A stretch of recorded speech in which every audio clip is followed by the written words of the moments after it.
விபூதியை கொண்டு போகிறீங்க, பிரசாதத்தை கொண்டு போகிறீங்க, ஏற்க நீங்கள் தான் பெரிய பகுத்தறிவாதிகளாச்சப்பா.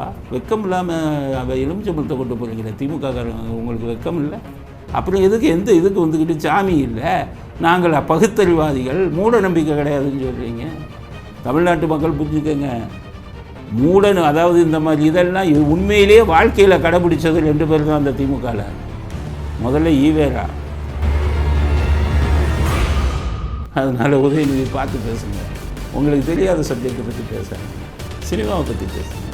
ரெஜெண்ட் எத்தனை படம் ரிலீஸ் ஆச்சு, எவ்வளோ வசூல், அடுத்து என்னென்ன படம் எடுக்க போகிறீங்க, என்னென்ன படத்தை தியேட்டரில் ரிலீஸ் பண்ண போய் இதை பற்றி பேசுங்க. உங்களுக்கு சம்மந்தம் இல்லாத சட்டத்தை பற்றி உளராதீங்க அப்படின்னு. அடுத்து ஸ்டாலினும் உளறியிருக்கார் இந்த மீட்டிங்கில். என்ன சொல்கிறாருன்னு கேட்டிங்கன்னா, பாஜகவால் அரசியல் சட்டத்துக்கு ஆபத்துங்கிறாரு. நீ நல்லா நான் சொல்வதை எல்லோரும்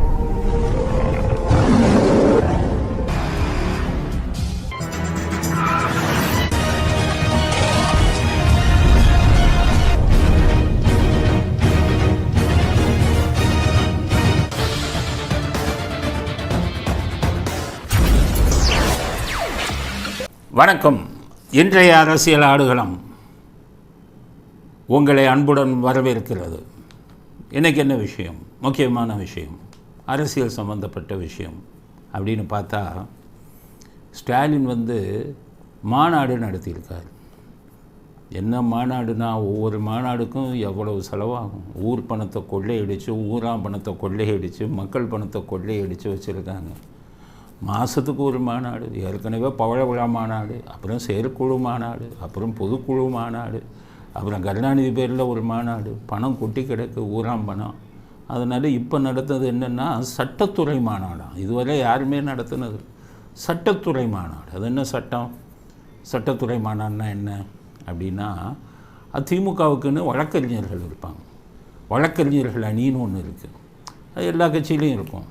அதில் திமுகவில் வழக்கறிஞர்கள்லாம் சேர்ந்துருக்காங்க. அந்த வழக்கறிஞர்களெல்லாம் வைத்து ஒரு மாநாடம். வழக்கறிஞர்கள் ஏன் சேர்ந்தாங்க? இப்போ பார்த்திங்கன்னா மொத்தமே தமிழ்நாடு பூரா 1,00,000 வக்கீலுங்க தான் இருக்காங்க. அதில் கோர்ட்டுக்கு பண்ணுறது ஒரு 50,000 60,000 தான். மற்றதெல்லாம் பேருக்கு பதிவு செஞ்சுட்டு சுற்றுவாங்க, கோர்ட்டுக்கே வரமாட்டாங்க. ஒரு 50,000 60,000. அதில் இந்த திமுகவில் சேர்றவங்க ஒரு 1000 பேர் இருக்கும். 1000 பேர். அவங்க எதுக்காக செய்கிறாங்க? திமுக பிடிச்சி செய்கிறாங்களா? திமுகவோட ஈடுபாடா? பதவி கிடைக்கும். என்ன பதவி? திமுக ஆட்சிக்கு வந்துட்டால் இந்த அரசு வழக்கறிஞர்கள்னு போடுவாங்க. அரசு வழக்கறிஞர்கள்னு போடும்போது இந்த வக்கீலுங்கள்லாம் அந்த திமுக வழக்கறிஞர் அணியில் சேர்ந்தால் அவங்கள அரசு வழக்கறிஞராக ஆக்குவாங்க.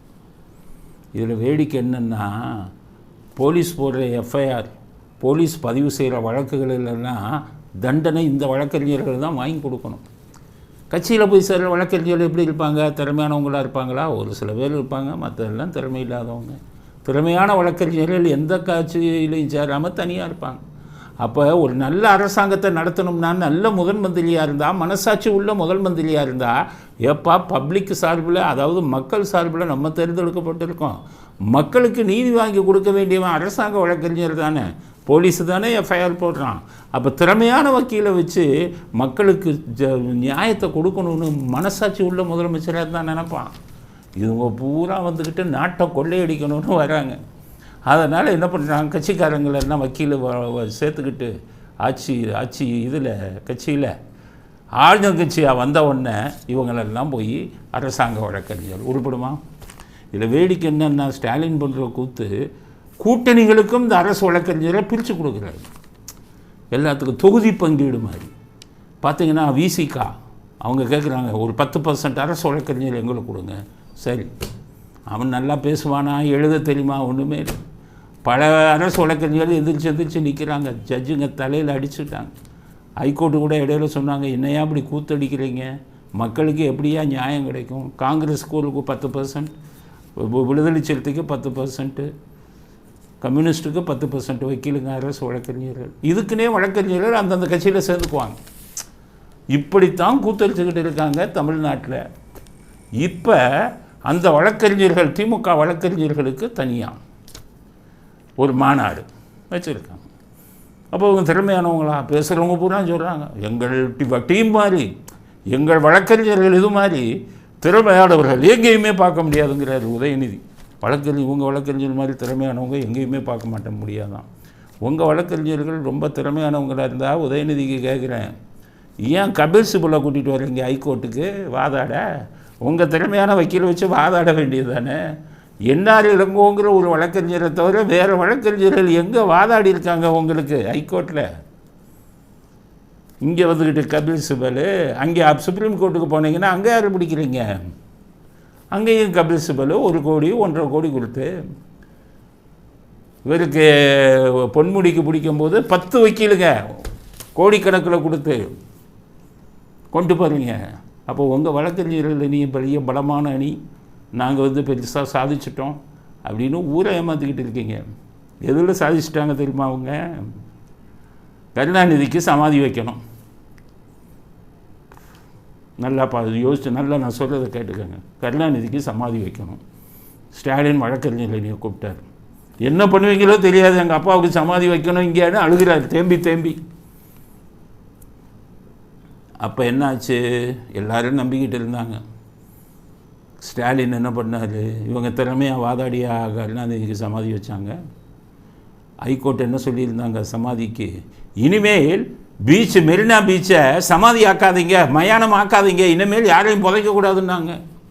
அதே ஹைகோர்ட்டு இந்த வழக்கறிஞர்கள் சேர்ந்து திமுகவில் சேர்ந்து 2-3 பேர் நைட்டு 2 மணிக்கு ஜட்ஜு வீட்டில் வச்சு ஜட்ஜுகளே ஐடியா சொல்லி கொடுக்குறாங்க. அரசாங்கத்தில் ஒரு பெட்டிஷன் கொடுங்கப்பா, அதை அவங்க தள்ளுபடி பண்ணட்டும், அதை எடுத்துகிட்டு வாங்க, நாங்கள் கொடுக்குறோம். எல்லாம் பேசி வச்சுட்டு வாதாடியாக வாங்கினாங்க கருணாநிதி சமாதியை. கூட்டாக பேசி வச்சுக்கிட்டு நைட்டு 2-3 மணிக்கு ஆர்டர் வாங்கி மறுநாள் புதைக்கிறாங்க. ஆக திறமையான வழக்கறிஞர்களாக இருந்தால் தகுதியின் அடிப்படையில் பேசி இல்லை வாங்குவான். எங்கே திறமையான வழக்கறிஞர்கள் வச்சுருக்கீங்க? பெருசாக நான் எங்கள் இதுதான் பெரியது அப்படின்னு நீங்கள் சொல்கிறதுக்கு என்ன இருக்குது? எந்த வழக்கில் நீங்கள் ஜெயிச்சிங்க உங்கள் வழக்கறிஞர்களை வச்சுட்டு? இதே செந்தில் பாலாஜிக்கு அங்கேருந்து கபில் சிபல் வந்து தான் அதை வாதாடினார், அப்படின்னு தோற்று போனார். பொன்முடிக்கு அங்கே சுப்ரீம் கோர்ட்டில் வழக்கறிஞர்களை வச்சுக்கிட்டு பொன்முடிக்கு மட்டும் 3 வருஷம் ஜெயில் இருந்தாலும் மந்திரியாக வைங்கன்னு வச்சிங்க. அது வெறும் வழக்கறிஞர்களாக பிடிச்சிங்க. அமித்ஷாவை பிடிச்சி மத்திய அரசு வழக்கறிஞர்களை வாயை திறக்காமல் பண்ணி கனிமொழிகிட்ட சொல்லி கனிமொழி அமித்ஷாட்ட சொல்லி பொன்முடி கேஸில் மத்திய அரசு வழக்கறிஞர்கள் வாயை திறக்கக்கூடாதுன்னு சொல்லி வாங்கினீங்க. ஆக நீங்கள் சட்டத்துறை அப்படின்னு வச்சுக்கிறது எங்கள் திமுக வழக்கறிஞர்கள் திறமையானவங்கிறதெல்லாம் மக்களை முட்டாளாக்கும் செயல்.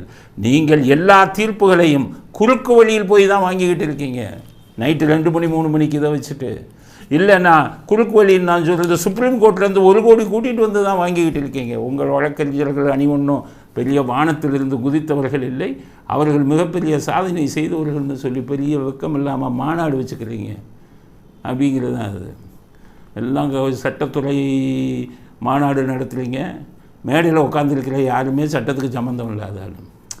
1-2 பேர் துரைமுருகன் பேசுகிறார். நானும் சட்டம் படிச்சிருக்கேன். முதலாக நான் வக்கீலாகி பெரிய கோட்டெல்லாம் தச்சு போட்டு பெரிய பல்கிவாலா மாதிரி முதல் நாளே போகிறேன். ஒரு நாள் கூட கோர்ட்டுக்கு போனது இல்லையே. நீங்கள் வழக்கறிஞர்னு சொல்ல முடியாத. நீங்கள் சட்டசபையில் தான் பேசி இதே ஒழிய எந்த கோர்ட்லேயும் பேசி அனுபவம் இல்லையே. சட்டம்னு பிஎல்னு போட்டுக்க வேண்டியது தான். அலிஎஸ் பிஎல்லாக இருக்கும் அது. இப்போ இவரும் நானும் சட்டம் படித்தவன் தான், நானும் வழக்கறிஞர் அப்படின்ட்டு பொன்முடியும் சட்டம் படிச்சிருக்காரு. பொன்முடியும் ஒரு நாள் கூட கோர்ட்டுக்கு போகலையே. நீங்களாம் வழக்கறிஞர்னு சொல்லக்கூடாது. உங்கள் நாட்டு வக்கீல் ஆர்எஸ் பாரதி ஒரு நாள் கூட கோர்ட்டுக்கு போனது இல்லை. ஏன்னா எல்லோரும் சொல்லிக்குவாங்க நான் வெறும் சட்டம் படிப்பதால் ஒருவர் வழக்கறிஞர் ஆகிவிட முடியாது. துரைமுருகன் உங்களுக்கு சொல்கிறேன். பொன்முடி அவர் ஒரு வக்கீல் தான், ஆனால் சண்டே கோர்ட் வாயில் இருந்த, ஆனால் கோர்ட்டுக்கே போகாதவர். அவர் கேஸுக்கு மட்டும் போயிட்டு வருவார். அவர் வக்கீல். நம்முடைய சட்டத்துறை அமைச்சர் அவரும் அப்படித்தான். அவரும் அதிகமாக கோர்ட்டுக்கு போகாதவர். பேசுகிற நான் எப்படி என்று கேட்டால் நான் அதை விட பூஜ்யம்.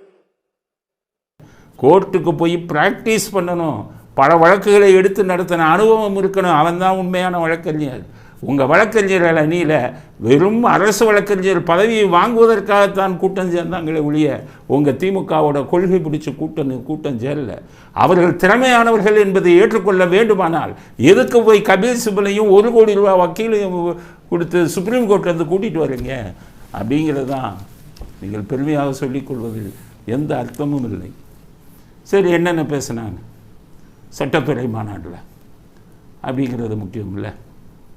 முதல்ல பார்க்க முதல்ல தயாநிதி பேசுகிறார்.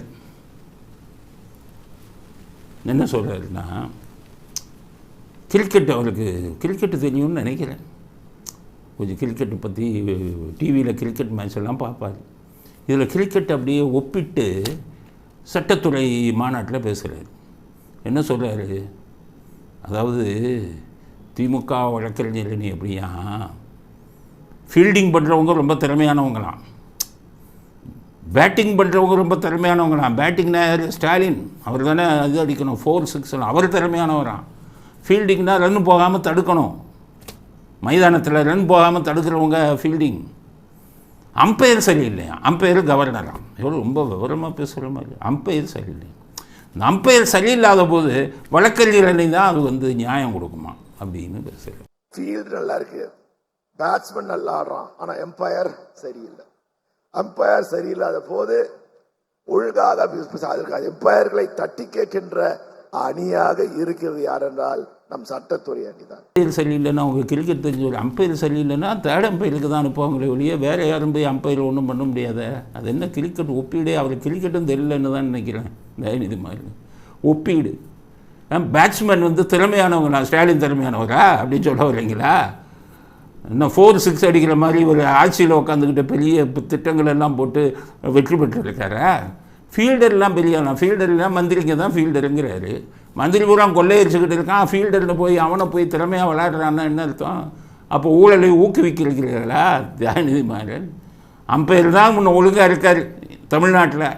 பேட்ஸ்மேனும் சரியில்லை, பேட்டிங் பண்ணுறவங்களும் சரியில்லை, ஃபீல்டருங்களும் சரியில்லை. தேர்ட் அம்பையருக்கு தேவையே இல்லை. ஏன்னா அம்பையரே கரெக்டாக கொடுக்குறாரு. தீர்ப்பெல்லாம் ரொம்ப கரெக்டாக கொடுக்குறாரு. உங்கள் வழக்கறிஞர் நீ போய் நீதி வாங்குற, உங்கள் வழக்கறிஞர் நீ நீதி வாங்கினதா எனக்கு தெரியலை. 2 மணிக்கு கோர்ட்டை வச்சுக்கிட்டு வாங்குறீங்க குறுக்கு வழியில். இல்லைன்னா 1 கோடி ரூபா வக்கீலை கொடுத்து வாங்குறீங்க. உங்கள் வக்கீலுங்க எங்கே வாங்கினாங்க? அதனால் சிரிப்பாக சிரிக்குது உங்கள் பழப்பு. எல்லாம் குறுக்கு வழியில் போயிட்டு இருக்கீங்க. கருப்பு பணத்தை வந்து செலவு பண்ணுறதுக்காக இப்படி ஒரு மாநாடு வெக்கமில்லாமல் நடத்திருக்கீங்க அப்படிங்கிறது தான் முதல் கருத்து. உதயநிதி என்ன சொல்கிறாரு, மேடையில் அவருக்கு மைக்கை கொடுத்துட்டு அவருக்கு தெரியுதோ தெரியலையோ ஏதாச்சும் வளருவார். திமுக கொண்டு வந்த சட்டங்கள் எல்லாம் வலிமையானதான். நல்லா பார்த்துக்கங்க, வலிமையான சட்டமாக திமுக கொண்டு வந்த சட்டம். நீட் விலக்கு மசோதான்னு கொண்டு வந்தீங்க சட்டம். ஒரு குதின்னு குதித்து கவர்னரோட சண்டை போட்டு ஜனாதிபதி போய் புகாரெலாம் கொடுத்துட்டு நீங்கள் கொண்டு வந்த சட்டம் குப்பை தொட்டிக்கு போயிடுச்சு. உங்கள் அப்பாவே சொல்லிட்டார், எங்களுக்கு அதிகாரம் இல்லை, மத்திய அரசாங்கத்துக்கு தான் அதிகாரம். மத்திய அரசாங்கத்துக்கு அதிகாரம்னா எதுக்கு நீங்கள் சட்டத்தை கொண்டு வந்தீங்க? அப்போ புரியாமல் தானே சட்டத்தை கொண்டு வந்திருக்கீங்க. எங்கள் சட்டத்தின் டீம் ரொம்ப வலிமையானதுன்னீங்களே, எங்கே அந்த வலிமை சொல்லியிருக்கணுமே சார். நீட் தேர்வுக்கு நமக்கு அதிகாரம் இல்லை, இப்படி சட்டம் கொண்டு வரதே தப்புன்னு சொல்லியிருக்கணுமே. போய் அசிங்கப்பட்டு அவமானப்பட்டு நீங்களே ஒத்துக்கிட்டு தோல்வியை ஒத்துக்கிட்டு நீட்டு தேர்வுக்கு வந்து மத்திய அரசாங்கம் தான் செய்யணும்னு. அப்போ அந்த கொண்டு வந்த சட்டம் முட்டாள்தனமான சட்டமாக இல்லையா நீட் விலக்கு? அடுத்தது வைஸ் சான்சலர் நான் தான், நீங்கள் கவர்னருக்கு பதிலாக என்னாச்சு? அதையாச்சும் கேட்டிருக்கணும்ல. அதையும் முட்டாள்தனமாக ஒரு சட்டத்தை கொண்டு வந்துக்கிட்டு இன்றைக்கி சுப்ரீம் கோர்ட்டில் போய் சண்டை போட்டுக்கிட்டு இருக்கீங்க. அதுக்கடுத்து ஒரு ஆளாக கைது பண்ணுறீங்களே, வெட்கக்கேடான விஷயம். சட்டப்படியாக பண்ணுறீங்க. போலீஸ்காரனை வச்சுக்கிட்டு நின்றால் குற்றம், நடந்தால் குற்றம், பேசினால் குற்றம், கஸ்தூரி மேலே பிடிச்சிட்டு உள்ளே போடுறீங்க. வாயை திறந்து பேசுனா உள்ளே போகிறீங்க. அதெல்லாம் சட்டப்படியாக நடக்கிறீங்க. சட்டத்தில் நிபுணர்கள் ஆச்சுப்பா நீங்கள் அப்படின்னு சொல்கிறீங்களே. சட்டத்தின் நிபுணர்கள் இந்த மாதிரி சட்டத்தில் இல்லாததை வச்செல்லாம் உள்ளே தள்ளுவீங்களா? எல்லாத்தையும் விட இந்த ஹேபியஸ் கார்பஸ் செந்தில் பாலாஜிக்கு போட்டீங்களே, வெக்கம் கட்ட ஆளை வச்சுக்கிட்டே ஆட்கொணர்வு மனுன்னு போட்டது உலகத்திலே நீங்கள் ஒரு ஆள் தான் பாக்கி. உலகத்தில் இந்த சட்டம் இல்லை, இந்தியாவில் இருக்குது. நானும் இந்தியா முழுவதும் இருக்கிற ஹைகோர்ட்டுங்க அத்தனை தீர்ப்பையும் தேடிட்டேன். ஆளை வச்சுக்கிட்டு ஆட்கொணர்வு மனு போட்ட முட்டாள்கள் நீங்கள் தான். கேட்டால் நான் சட்டத்தில் பெரிய ஆளுங்கிறீங்க. எல்லாம் தலை சுற்றி போய் ஹைகோர்ட்லேயே தலை சுற்றி போய் ஒரு நீதிபதி செய்யலான்னாரு, இன்னொரு நீதிபதி முடியாதுன்னாரு, மூணாவது நீதிபதி வழக்கே விசாரிக்க மாட்டேன்னாரு. அப்புறம் சுப்ரீம் கோர்ட் தான் கேட்டேன், ஏன் மண்டையில் மூளை இருக்கான்னு கேட்டாங்க. ஆளை வச்சுக்கிட்டு ஆட்கொணர்வு மனு கொண்டு வரேன். அவ்வளோ பெரிய கில்லாடிகளாச்சு நீ. அதனால் உதயநிதி பார்த்து பேசுங்க. உங்களுக்கு தெரியாத சப்ஜெக்டை பற்றி பேசாதீங்க, சினிமாவை பற்றி பேசுங்க. ரெஜெண்ட் எத்தனை படம் ரிலீஸ் ஆச்சு, எவ்வளோ வசூல், அடுத்து என்னென்ன படம் எடுக்க போகிறீங்க, என்னென்ன படத்தை தியேட்டரில் ரிலீஸ் பண்ண போய் இதை பற்றி பேசுங்க. உங்களுக்கு சம்மந்தம் இல்லாத சட்டத்தை பற்றி உளராதீங்க அப்படின்னு. அடுத்து ஸ்டாலினும் உளறி இருக்கார் இந்த மீட்டிங்கில். என்ன சொல்கிறாருன்னு கேட்டிங்கன்னா, பாஜகவால் அரசியல் சட்டத்துக்கு ஆபத்துங்கிறார். நீ நல்லா நான் சொல்வதை எல்லோரும் கேட்கணும்னு அவசியம் இல்லை. நான் சொல்வது உண்மையைத்தான் பேசுவேன். உண்மையை பேசுனா சில பேர் கோவம் வரும். இப்போ இதில் பிஜேபிக்கு ஆதரவாக பேச போகிறோம். அதே இது ஜிஎஸ்டி வந்தால் எதிர்ப்பாக தான் பேசும். இப்போ ஜிஎஸ்டியில் பிஜேபிக்காரங்கள்லாம் புலம்புறாங்க, என்ன சார் ஜிஎஸ்டி எதுக்கு, நாட்டை எப்படி சார் நடத்துறது? இதுக்கு முன்னாடி இருக்கிறவங்க எப்படி நடத்துனாங்க? ஜிஎஸ்டி இல்லாமல் சாதாரண வரி போட்டு தானே நடத்துனாங்க. உங்களை நாங்கள் ஜிஎஸ்டி எதிர்க்கலை. நாட்டில் வரி இல்லாமல் அரசாங்கத்தை நடத்த முடியாது. ஆனால் ஜிஎஸ்டியில் நீங்கள் பின்பற்றக்கூடிய முறையைத்தான் எதிர்க்கிறோம். 28% போடாதீங்கன்னு சொல்கிறோம். ஏழைகளுக்கும் நடுத்தர மக்களையும் வாட்டி வதைக்கலைங்க, அதை போடாதுங்க. அதில் உங்களுக்கு என்றுமே நாங்கள் எதிரி தான். அதுக்காக உங்களை ஆதரிக்க முடியாது. வரி போடுங்க, வரி இல்லாமல் அரசாங்கம் நடக்காது. அது மனசாட்சியுடன் போடணுங்கிறதுக்காக தான் ஜிஎஸ்டியில் உங்களை எதிர்த்து குரல் கொடுத்தோம். ஆனால் அரசியல் சட்டத்தை பாரதிய ஜனதா கட்சியால் அரசியல் சட்டத்திற்கு ஆபத்துன்னு ஸ்டாலின் சொல்கிறதை ஏற்றுக்கொள்ள மாட்டோம். பாரதிய ஜனதா கட்சி எந்த அரசியல் சட்டத்தை தப்பாக மாற்றினாங்க சொல்லுங்கள்? ஆர்டிக்கிள் 370 காஷ்மீருக்கு சிறப்பு அந்தஸ்து அது கொடுத்தது தவறுன்னு சொல்லி அந்த சட்டத்தை மாற்றினாங்க. இந்தியாவே வரவேற்றுச்சே. இதில் போயிட்டு ஸ்டாலின் அரசியல் சட்டத்தை பாஜகவால் அரசியல் சட்டத்துக்கு ஆபத்துன்னு ஏன் சொல்கிறீங்க? அன்னைக்கு நேருவுடைய அப்பா மோதிலால் நேருவுக்கும் அந்த ஷேக் அப்துல்லா அவங்க குடும்பத்துக்கும் ஒரு தொடர்பு உண்டு. அந்த ஷேக் அப்துல்லாவுக்கு ஸ்பெஷல் அதிகாரம் கொடுக்கறதுக்காக கொண்டு வரப்பட்டது தான் ஆர்டிக்கல் 370. அம்பேத்கரை எதிர்த்தார். அதனால தான் அதில் எழுதினார், எந்த நேரத்திலும் ஜனாதிபதி நினைத்தால் இதை மாற்றலாம்னு. அதை மாற்றினாங்க பாஜக. அருமையான சட்டம். அன்னைக்கு பல பேர் எதிர்த்தாங்க, நேரு காதில் போடல. நேதாஜியின் சிஷியரான முத்துராமலிங்க தேவரே பார்லிமெண்ட்டில் பேசினார்.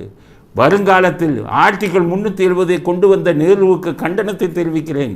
வருங்காலத்தில் காஷ்மீர் இந்தியாவிற்கு மிகப்பெரிய தலைவலியாகும்னு பேசினார். அப்போ 370 கொண்டு வரும்போது சுதந்திர டைமில் யார் அதையும் காதில் போட்டுக்கல. அந்த 370 மாற்றி அமைத்தது இமாலய சாதனை. அதை இல்லாமல் ரத்து செய்தது பாஜக செய்த இமாலய சாதனை. இந்தியாவை வரவேற்றுச்சு. இப்போ கூட சொல்கிறேன், சிறுபான்மை மக்களுக்கு சொல்கிறேன், இந்த சிட்டிசன்ஷிப்பு கொடுக்குறாங்களே, அதில் நீங்கள் என்ன நினைக்கிறீங்க? அந்த சட்டம் வேணாம், சிஏஏ சட்டம் வேணாம்ங்கிறீங்க. ஆனால் அதில் நீங்கள் என்ன சொல்கிறீங்கன்னா, மற்றவங்களுக்கும் அந்த இஸ்லாமியவங்க என்ன சொல்கிறாங்க, எல்லோருக்கும் நீங்கள் பிரஜை சிட்டிசன் கொடுக்கணும், இந்த நாட்டோட பிரஜைங்கிறத கொடுக்கணும்னு சொல்கிறீங்க. ஆனால் அந்த சட்டத்தில் வெளிநாட்டிலேருந்து வந்தவங்களுக்கு கொடுக்க மாட்டோம்னு சொல்கிறாங்க. அதை எதிர்க்கிறீங்க. தப்பு. மாற்றிக்கங்க. தேசப்பற்றோடு இருங்க. இன்றைக்கி வெஸ்ட் பெங்காலில் நிறைய குவிஞ்சிருக்கிறது பூரா பங்களாதேஷ்காரன். அவனுக்கு சேர்த்து சிட்டிசன்ஷிப் கொடுக்க முடியுமா? இன்றைக்கி என்ன நடக்குது? பங்களாதேஷ் முதுகில் குத்துறான். அன்றைக்கி இந்தியா இல்லைன்னா பங்களாதேஷுங்கிற ஒரு நாடே உருவாகிருக்காது. அவ்வளோ கொடுமைகள் பண்ணான் பாகிஸ்தான்காரன். இந்திரா காந்தி பங்களாதேஷை பிடிச்சி முஜிபுர் ரஹ்மான் கையில் ஆட்சியை கொடுத்தாங்க. அந்த முஜிபுர் ரஹ்மான் மகள் தான் ஷேக் ஹசீனா. அவர்களை அடித்து துரத்தும் போது உயிருக்கு பயந்து அடைக்கலம் தேடுகிறார். மோடி அவங்களுக்கு ஆதரவு கொடுத்து அவங்களுக்கு அடைக்கலம் கொடுத்துருக்காரு. ஆனால் இதே பங்களாதேஷ் எதிர்க்கிறான். நமக்கு எதிராக போருக்கு ஆயத்தமாகறான். நீங்கள் சொன்னபடி பங்களாதேஷ்காரன் நம்ம நாட்டுக்குள்ளே நுழைஞ்சவனுக்கெல்லாம் சிட்டிசன்ஷிப்பு கொடுத்துட்டா உள்ளுக்குள்ளேயே எதிரியை நம்ம வளர்த்து விடுற மாதிரி ஆகாதா? இதிலெல்லாம் அந்த பாஜக செய்தது நாட்டுப்பற்றுள்ள நல்ல விஷயம்தான். பாஜகவால் என்றைக்குமே இதுக்கு அரசியல் சட்டத்துக்கு ஆபத்து வந்தது கிடையாது. திமுகங்கிற தேச விரோதிகள் தான், அந்த தேச விரோதியான ஈவேரா தான் அன்றைக்கி அரசியல் சட்டத்தை தீ வைத்து கொளுத்தினார். கருணாநிதி அதே அரசியல் சட்டத்தை கிழிச்சு போட்டார் உங்களுக்கு சட்டசபையில். உங்களால் தான் அரசியல் சட்டத்துக்கு ஆபத்து இருக்கிறதே ஒழிய, ஸ்டாலினுக்கு சொல்கிறேன், பாஜகவால் அரசியல் சட்டத்துக்கு ஆபத்து இருப்பதாக நாங்கள் நினைக்கவில்லை. மாற்றிக்கங்க ஸ்டாலின். அப்படிங்கிற கருத்தையும் பதிவு செய்ய விரும்புகிறோம். ஆக இவ்வளவு விஷயம் அந்த சட்டத்துறை மாநாட்டில் கோமாளித்தனம் பேசுகிறவன்னா என்னென்னத்தையோ பேசி ஒன்றுக்கு இல்லை. அதான் நான் சொல்கிறேன்ல, இருக்கிறவன்லாம் சமூக விரோதி முட்டாளாக இருப்பான், படிக்காதவனாக இருப்பான், திமுக படித்தவனும் முட்டாளாக இருப்பான். அப்படிங்கிறதுக்கு ஒரு உதாரணம் அப்படிங்கிறது தான். அதனால் எத்தனையோ வழக்கறிஞர்கள் எனக்கு தெரியும், எந்த திறமையான வழக்கறிஞர்கள், ஒருத்தர் 2 பேர். என்ஆர் இளங்கோ பழைய ஆள், நல்ல மனிதர். வில்சன் கூட நல்ல மனுஷன், தெரியாத இடத்துல போய் மாட்டிக்கிட்டாங்க பதவிக்காக. அதனால் வேறு எந்த திறமையான வக்கீலும் வந்து திமுகவில் இருப்பதாக நினைக்கவில்லை. அவர்கள் சுயநலத்துக்காக அரசு வழக்கறிஞர் பதவி கிடைக்கும்னு தான் வந்து நின்றுக்கிட்டு அந்த கட்சியில் இருக்காங்க. இதுக்கு ஒரு மாநாடு கேவலமான விஷயம் அப்படிங்கிறது ஸ்டாலினுக்கு செய்தியாக பதிவு செய்ய விரும்புகிறோம். அடுத்தது விஜய் அரசியல். விஜய் பரந்தூர் செல்கிறார். இதைத்தான் எதிர்பார்த்தோம் விஜய்கிட்ட. விஜயை தாக்கிக்கிட்டே இருக்கோம்னு நினைக்காதீங்க, தப்பு செஞ்சால் தான் தாக்குவோம். நீங்கள் பரந்தூர் போகிறீங்கிறது இதைத்தான் நாங்கள் எதிர்பார்த்தோம். ப்ராக்டிஸ் ஃபீல்டு பாலிட்டிக்ஸுக்கு வாங்க, கள அரசியல் வாங்க. இப்போ தான் வந்திருக்கீங்க. நீங்கள் வீட்டில் இருந்துக்கிட்டு பனையூரில் இருந்துக்கிட்டு வெள்ளன்னு வாரின்னு அதெல்லாம் கொடுத்தீங்க.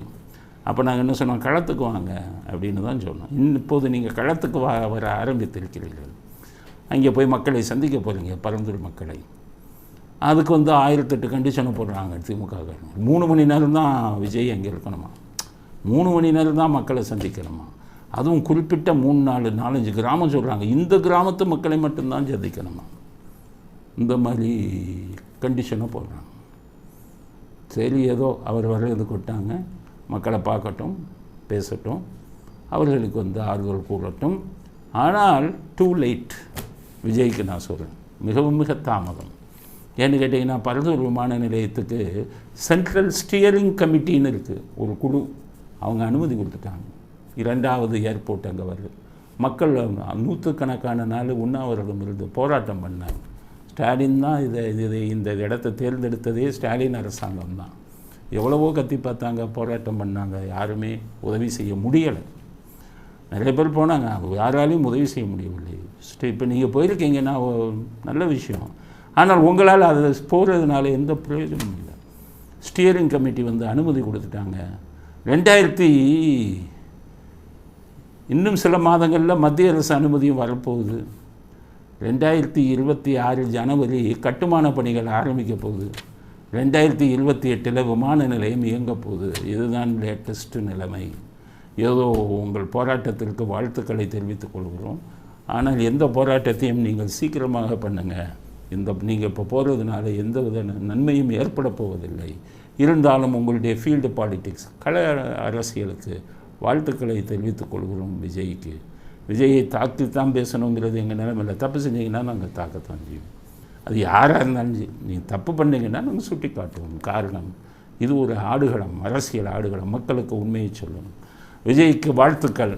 ஆனால் அதே நேரத்தில் கண்கட்ட பின்பு சூரிய நமஸ்காரம் மாதிரி இது எல்லா விஷயமும் முடிஞ்சு போச்சு. பரந்தூரில் விமான நிலையம் வருவது உறுதியாகிவிட்டது அப்படிங்கிற கருத்தையும் விஜய்க்கு தெரிவிக்கிறோம். ஒரு நல்ல ஆலோசகராக வச்சுருக்காங்க. உங்களுக்கு இப்போ இருக்கிற அரசியல் ஆலோசகர் ஒன்றும் தெரியாதவராக இருக்கார். ஒரு நல்ல அனுபவம் உள்ள அரசியல் ஆலோசகரை நீங்கள் வைத்துக்கொள்வது உங்களுக்கு நல்லது அப்படிங்கிற கருத்தை அடுத்த கருத்தாக பதிவு செய்ய விரும்புகிறோம். அடுத்தது இந்த திமுக ஈரோடு கிழக்கில் வந்து எலெக்ஷன் வரப்போகுது. நேற்று வேட்புமனு தாக்கல். திமுக வேட்பாளர் வேட்புமனு எப்படி போகிறாங்க தெரியுமா? கோயிலுக்கு போய் எலுமிச்சம்பழத்தை வச்சு கும்பிட்டுட்டு அந்த எலுமிச்சம்பழத்தை கையில் எடுத்துக்கிட்டு வர்றாரு வேட்புமனு தாக்கல் போக.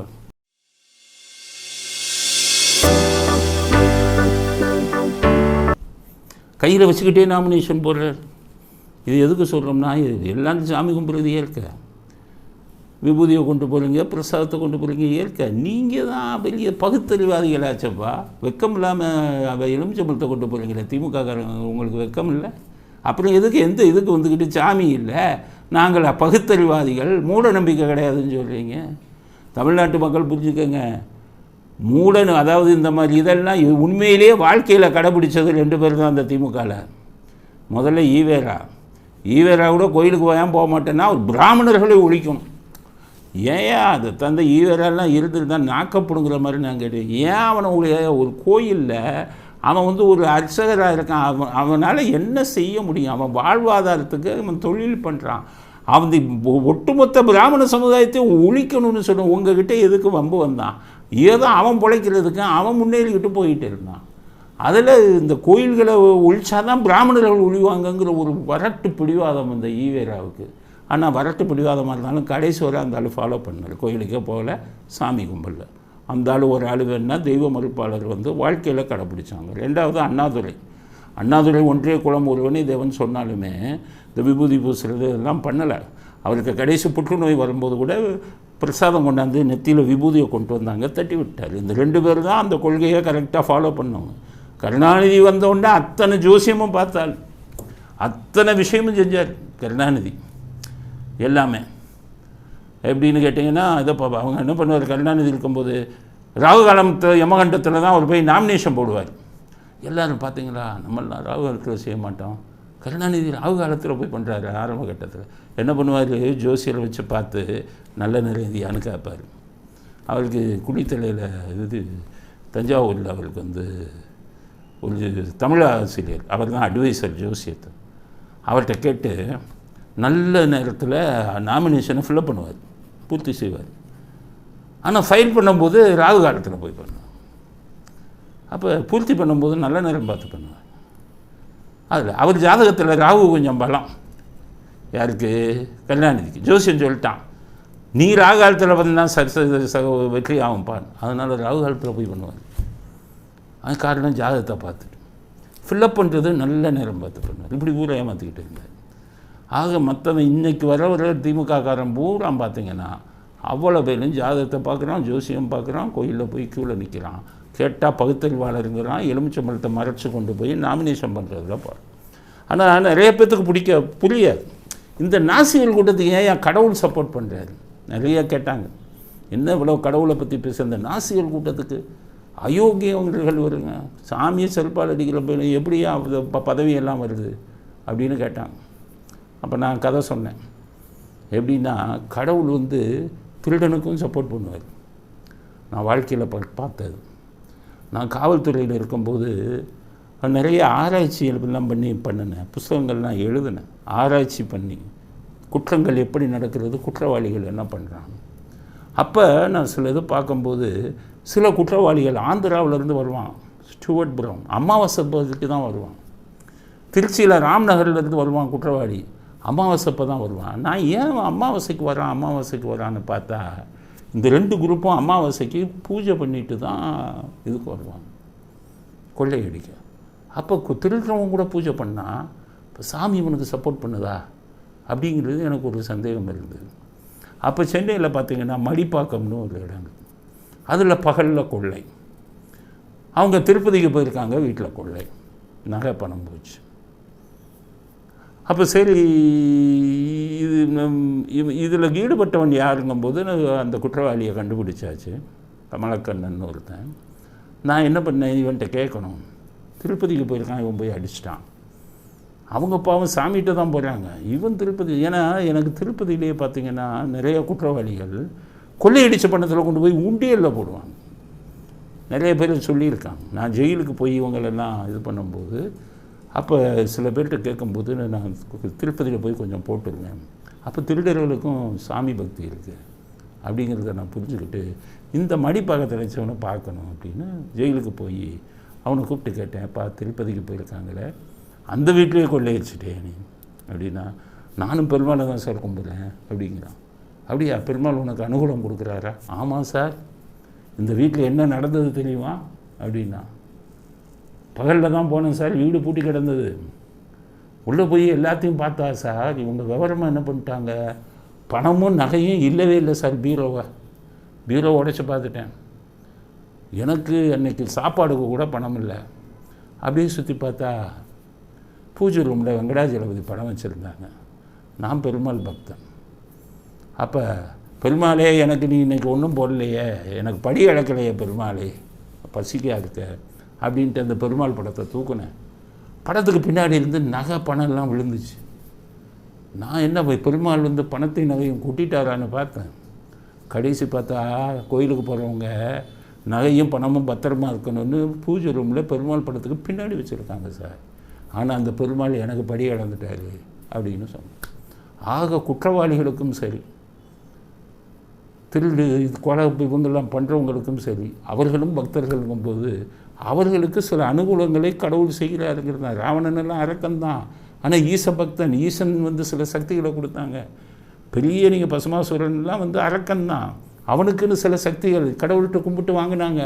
அப்போ கெட்டவர்களுக்கெல்லாம் கடவுள் இது பண்ணுறாரு. தன்னை கும்பிடும்போது அவன் நல்லது கெட்டது பார்க்கல. ஏன்னா கெட்டவர்களாக இருப்பது அவர்களுடைய கர்மா, அவர்களுடைய விதி. நாட்டை கொள்ளையடிக்கிறான்னா அவனுடைய கர்மா, அவனுடைய விதி. கடவுள் விதி பார்க்கறதில்ல, அவன் கர்மாவை அவன் செய்கிறான். அவன் திருடனாக இருக்கணும், அரசியல் வந்து திருடனாக இருக்கணுங்கிறது அவன் தலைவிதி, கர்மா, அவன் அதை செய்கிறான். நமக்கு அந்த வித்தியாசம் இல்லை அப்படின்ட்டு அவனுக்கும் அருள் புரிகிறார். அப்படித்தான் இந்த திமுக காரனுக்கு பூரா கடவுள் அருள் புரிஞ்சு எல்லா பேரும் மந்திரி, எல்லா பேரும் பெரிய பெரிய பதவிக்கு வந்து கவுன்சிலராக வந்து இது வந்து எல்லா பேரும் இருக்கான்னா அது கர்மா தான். ஆண்டவன் அவர்களுக்கும் இதுதான் அனுகூலம் செய்வார் அப்படிங்கிறது. அதனால தான் இந்த கூட்டம் நாமினேஷனுக்கு சாமி வளர்த்துட்டு போகிறான். ஜெயிச்சிருவான், நிச்சயம் ஜெயிச்சிருவான். ஏன்னா கர்மா அது. நாட்டை கொள்ளையடிக்கிறவங்க மந்திரியாக வரணும், நாட்டை கொள்ளையடிக்கிறவங்க எம்எல்ஏ வரணுங்கிறது நமக்கு அவங்களுடைய கர்மா. அதனால தான் எலுமிச்சம்பழத்தை கொண்டு போயிருக்கான். நான் என்ன சொல்கிறேன், நான் நாட்டை ஏமாற்றாதீங்க. இன்னுமே சாமி செல்பாடு அடிப்பேன், சாமி இல்லைன்னு பேசாதீங்க. ஒழுங்காக ஸ்டாலின் செஞ்ச மாதிரி திருப்பதியிலேருந்து உங்களை வரவழைச்சு பூஜையெல்லாம் பண்ணுங்க. உதயநிதி செஞ்ச மாதிரி மறைமுகமாக பிராமணர்களை கூப்பிட்டு காலத்தொட்டு கும்பிட்டு இந்த அபிஷேகம் பண்ணுங்கள், பாலாபிஷேகம் பண்ணுங்கள், இனி பேசாதீங்க அப்படிங்கிறது தான் இந்த விஷயத்தில் நாம் சொல்ல விரும்பக்கூடிய கருத்து. அடுத்த கருத்து, சவுக்கு சங்கர் அவருக்கு ஜாமீன் கொடுத்ததில் நீதிபதி தீர்ப்பில் காரி துப்பியிருக்காரு ஸ்டாலின் அரசாங்கத்தை. அவர் என்ன சொல்கிறாரு, வாயை திறந்து ஒரு கருத்து சொன்னால் அவங்களெல்லாம் கைது பண்ணிங்கன்னா நீங்களெல்லாம் பாசிசவாதிகள்ங்கிற செருப்பால் எடுத்து அடித்த மாதிரி அடித்தார். பாசிசவாதிகளா? ஒருத்தர் ஒரு கருத்தை சொல்லக்கூடாதா? அந்த கருத்தை தப்பாக இருந்தாலுமே அது பொய்யான கருத்தாக இருந்தால் காலப்போக்கில் மறைஞ்சிரும், மக்கள் நம்ப மாட்டாங்க. அதுக்காக ஒருத்தங்க வந்து நீங்கள் ஜெயிலில் அடைக்கணுமான்ட்டு 2 விஷயத்த சொல்கிறாரு. வழக்கு பதிவு செய்யுங்க, ஜெயிலுக்கு ஏன் அனுப்புகிறீங்க? இதுதான் நான் பல வருடமாக சொல்லி கொண்டிருக்கக்கூடிய கருத்து. ஜெயிலுக்கு அனுப்பாதீங்க, குற்றம் நிரூபிக்கப்படும் முறை யாரையும் ஜெயிலுக்கு அனுப்பாதீங்க, வழக்கு பதிவு செய்யுங்க. தப்பாக பேச அது கூட அவதூறு வழக்குனா அந்த இதில் போடுங்க, கைது பண்ணாதீங்க. அதைத்தான் இன்றைக்கி வந்து நீதிபதி சாமிநாதன் அருமையாக சொல்லியிருக்கார். இவங்க பண்ணக்கூடிய கோமாளித்தனத்தை உரைக்காது. இந்த போலீஸ்காரனுக்கெல்லாம் உரைக்குதாயா அவங்களுக்கு? சட்டம் தெரியுதா அவங்களுக்கு? வெக்கமா இல்லையா? நீங்கள்லாம் ஒரு படிச்சுட்டு ஒரு அரசு அதிகாரியாக இருக்கீங்களா? கைது பண்ணக்கூடாதுயா, சுப்ரீம் கோர்ட் தான் சொல்கிறான்னு. குற்றம் நிரூபிக்கப்படும் வரை 7 வருஷம் தண்டனை கீழே இருக்கிறவனுக்கு கைது பண்ணாதேங்கிறான்.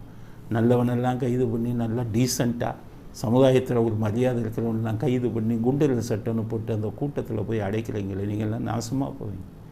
பதவியை தப்பாக பயன்படுத்துகிறதில்ல, குடும்பமே நாசமாக போகும். போலீஸ் அதிகாரிகளுக்கு சொல்கிறேன், பயந்து மனசாட்சியுடன் இதை செய்யும். அன்றைக்கி ஹைகோர்ட்டு நீதிபதி சொல்கிறாரு, இந்த சட்டம் தெரியாதாங்கிறாரு. ஹைகோர்ட்டு நீதிபதிக்கு சொல்கிறோம், நம்ம மேஜிஸ்ட்ரேட் எப்படி பண்ணுறாங்களே, சுப்ரீம் கோர்ட் சொல்கிறதுன்னு தெரியுது. இவங்க கூட்டிகிட்டு போனால் ரிமாண்டுன்னு அனுப்புகிறானே. உயர் நீதிமன்ற நீதிபதி சொல்கிறேன், அந்த இதை வந்து மேஜிஸ்ட்ரேட்டுக்கு சொல்லுங்கள், ஊழலுக்கும் சட்டம் தெரியலங்கிறது தான். எதுக்கு யார் ரிமாண்ட் பண்ணுறீங்க? அதுதான் சுப்ரீம் கோர்ட் சொல்லிட்டானேன்னு உயர் நீதிமன்ற நீதிபதி கேட்குறாரு மேஜிஸ்ட்ரேட்டுக்கு. உங்கள் பதில் என்ன? நீங்கள் தானே ரிமாண்ட் பண்ணுறீங்க. அவன் தான் கூத்தடிக்கிறான். அரசியல்வாதி என்ன பண்ணுறான், தனக்கு வேண்டாதவர்களும் ஜெயிலுக்கு அனுப்பணும்னு பண்ணுறான். காவல்துறை வந்து அவன் பிச்சை போடுற பதவிக்காக அவன் சொல்கிறத இது பண்ணி கொண்டு போய் ரிமாண்டுன்னு கொண்டு போகிறான். நீதி வழங்க வேண்டிய மேஜிஸ்ட்ரேட்டு யோசிக்க வேணாமா? சாமிநாதன் சொல்கிறாரு, நீதிபதி என்ன சொல்கிறீங்க? கண்ணை மூடிட்டு பண்ணிடுறேன். இன்னுமே சொல்கிறேன், வழக்கு பதிவு செஞ்சுக்க, அது அவன் கோர்ட்டில் போய் பார்த்துக்குவான். ஜெயிலுக்கு அனுப்பக்கூடிய விஷயத்தை எந்த மேஜிஸ்ட்ரேட்டும் ஏற்றுக்கொள்ளக்கூடாது. சாமிநாதன் ஒரு புதிய பாடத்தை உங்களுக்கு சொல்லிக் கொடுத்துருக்காரு. பாவத்தை செய்யாதீர்கள். மேஜிஸ்ட்ரேட்டு திருந்துங்க, போலீஸ் ஆஃபீஸர்ஸ் திருந்துங்க. ஸ்டாலின் திருந்த அரசியல்வாதி திருந்த மாட்டான். அவனுக்கெல்லாம் புத்தி சொல்லி பிரயோஜனமே. எல்லா அரசியல்வாதியும் திருந்தவே மாட்டான். இந்த வேலையை எல்லா அரசியல்வாதியும் பண்ணுவான். அதனால் மற்றவர்கள் அதிகாரிகள் திருந்துங்கள், நீதிபதிகள் திருந்துங்கள். இதுதான் சுவாமிநாதன் சொன்ன தீர்ப்பில் வந்து நம்ம புரிஞ்சுக்க வேண்டிய கருத்து. இதை எல்லோரும் பின்பற்றுங்கள் அப்படிங்கிற கருத்தை இறுதி கருத்தாக பதிவு செய்ய விரும்புகிறேன். இத்துடன் இன்றைய அரசியல் ஆடுகளம் நிறைவு பெறுகிறது. மீண்டும் நாளை புதிய செய்திகளுடன் உங்களை சந்திக்கிறோம். திங்கட்கிழமை. நன்றி, வணக்கம், ஜெய்.